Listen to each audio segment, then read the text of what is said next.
খেলতে খেলতে শুনলাম যে বাসায় আমার বাবা মারা গেছেন। ইন্না লিল্লাহি ওয়া ইন্না ইলাইহি রাজিউন। আমার বাবা আর মা এখানেই থাকতেন, ঠিক এই বাজারের সামনের বাসায়। আজকে থেকে 20 বছর আগে আমি এই মাঠে খেলাধুলা করতাম। কথা বুঝতে পারছেন? বিশ্বাস করলেন না? আজকে থেকে 20 বছর আগে আমি এই মাঠে খেলাধুলা করেছি।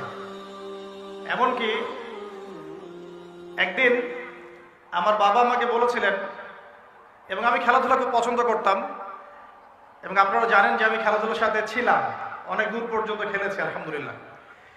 তো আমার বাবা আমাকে বলছিলেন যে খেলাধুলা করতে যেতে ইচ্ছা করছে।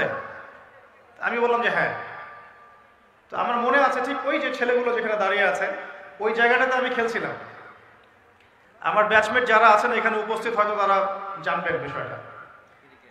ক্রিকেট, অবশ্যই ক্রিকেট। আর ক্রিকেট খেললে আমি ব্যাটিং করতাম, বোলিং করতাম না। ব্যাটিং করেই পালাতাম, ফিল্ডিং করতাম না, এত খাটনির মধ্যে নাই।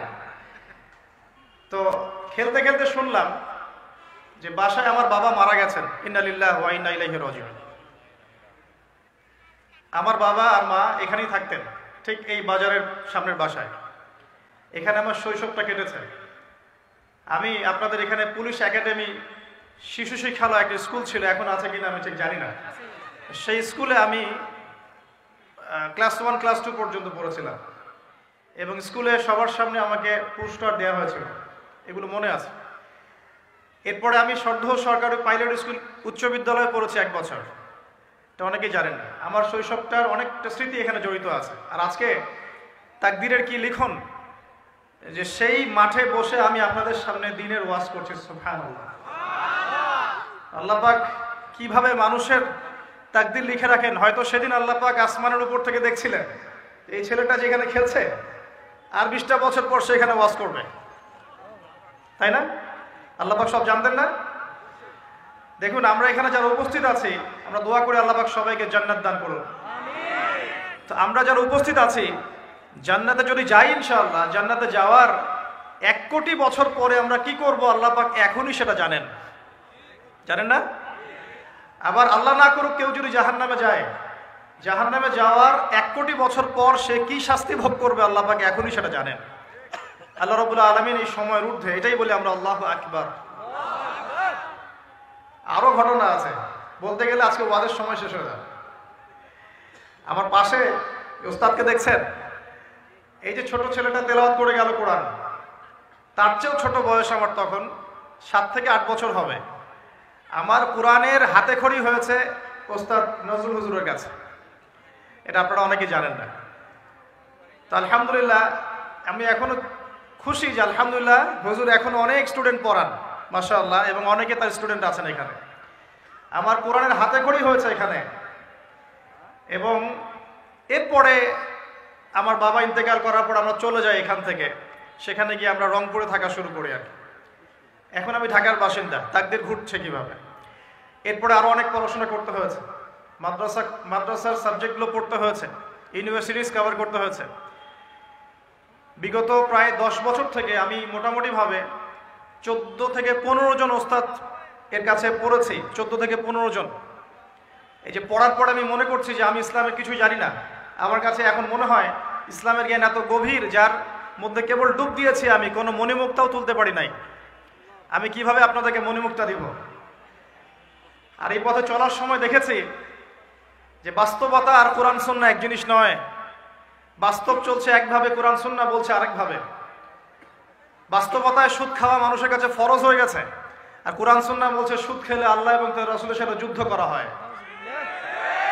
বাস্তবতায় আমরা দেখছি যে প্রত্যেকটা ছেলে মেয়ে, অলমোস্ট এভরিবডি ফ্রি মিক্সিং জেনার সাথে জড়িত।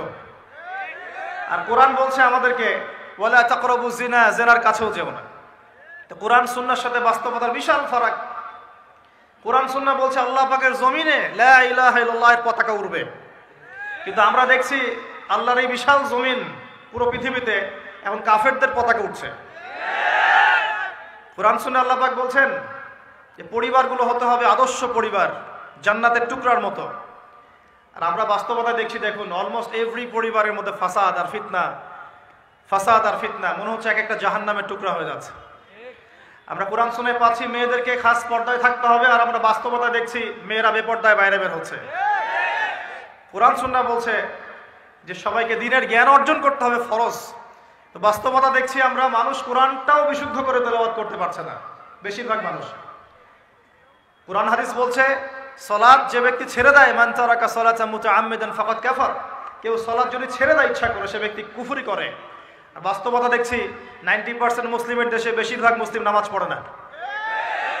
কোরআন সুন্নাহ বলছে যে আপনাকে যাকাত দিতে হবে, নিসাব পরিমাণ সম্পদ হলে যাকাত দিতে হবে, কিন্তু আমরা বাস্তবতায় দেখছি আমরা দান সদকা করতে রাজি, যাকাত দিতে রাজি নই। অনেক ফারাক। আমি চিন্তা শিখলাম যে দুনিয়া আর কোরআন সুন্নাহ একভাবে চলছে না।